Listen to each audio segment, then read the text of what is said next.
Bonjour à tous, je suis André Combe, spécialiste de la franchise depuis bientôt 25 ans, et je vais vous parler aujourd'hui des 5 signaux faibles à surveiller dans un réseau organisé. En effet, la réussite d'un réseau de franchise ne repose pas uniquement sur ses indicateurs de performance visibles, chiffre d'affaires, rentabilité, nombre d'implantations. En profondeur, d'autres éléments, plus subtils, peuvent révéler une fragilité structurelle. Ces signaux faibles, s'ils sont ignorés, peuvent compromettre la croissance, créer des tensions dans le réseau, voire entraîner sa désorganisation. En tant que franchiseur, savoir identifier et interpréter ces signaux faibles lors d'un audit interne ou externe est devenu, à l'heure actuelle, une véritable compétence stratégique. Dans cette vidéo, je vais vous présenter les 5 principaux signaux faibles à surveiller pour préserver la solidité et la pérennité de votre réseau. Signal numéro 1, un désengagement progressif des franchisés. L'un des premiers signaux faibles est le désengagement silencieux d'un ou plusieurs franchisés. Ce phénomène peut se manifester de manière subtile, moins de participation aux réunions réseau, délai dans les remontées d'indicateurs, baisse de réactivité vis-à-vis des animations commerciales ou formations, critiques indirectes via d'autres membres du réseau. Ce retrait progressif n'est pas toujours synonyme de conflit, mais peut révéler une perte de confiance dans la tête de réseau, un sentiment d'isolement, une perception de manque de soutien ou d'écoute, sujet clé à surveiller, le taux de participation aux événements du réseau, la durée des délais de réponse aux sollicitations, la fréquence des échanges franchisé-franchiseur. Signal numéro 2. Une baisse de conformité aux standards du concept.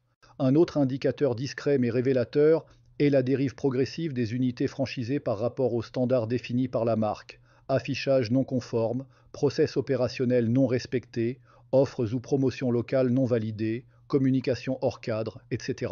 Ces écarts peuvent sembler anecdotiques individuellement, mais traduisent souvent un relâchement du suivi réseau, une lassitude face aux contraintes du concept, une volonté d'indépendance accrue.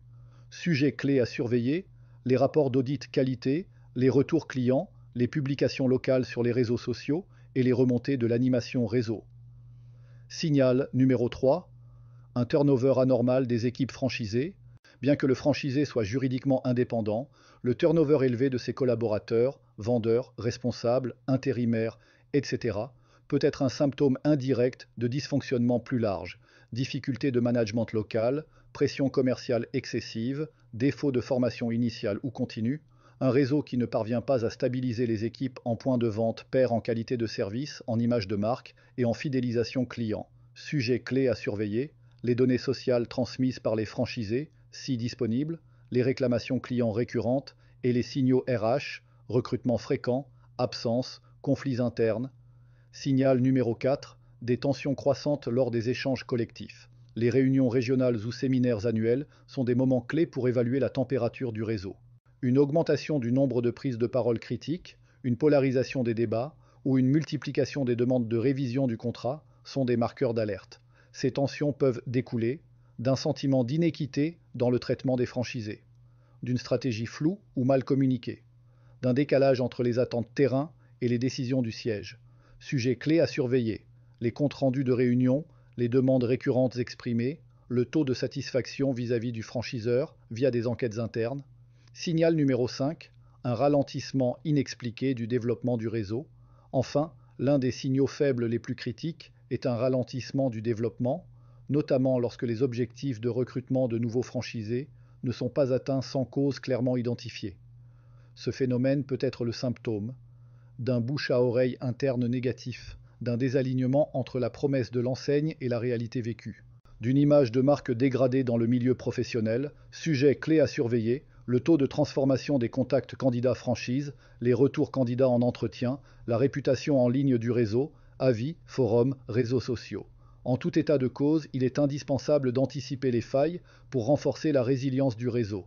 En effet, les signaux faibles sont les prémices des déséquilibres futurs.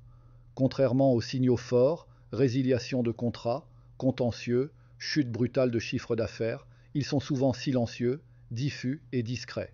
Pourtant, c'est leur détection précoce qui permet au franchiseur d'agir à temps, en renforçant l'animation réseau, en réajustant son accompagnement ou en lançant un audit stratégique complet. Mener un audit de réseau orienté signaux faibles est devenu, à l'heure actuelle, une démarche incontournable pour tout réseau souhaitant maintenir sa cohérence, sa dynamique collective et sa valeur sur le long terme. Nous vous offrons deux solutions pour auditer votre réseau de franchise. Première solution, nous avons élaboré pour vous un petit outil de diagnostic très simple à utiliser et qui pourrait bien vous être d'une grande utilité. Pour l'obtenir gratuitement, c'est très simple, inscrivez audit gratuit en commentaire. Seconde solution, vous souhaitez un premier échange confidentiel? Dans ce cas, contactez-nous directement. Bonne journée à tous et à très bientôt.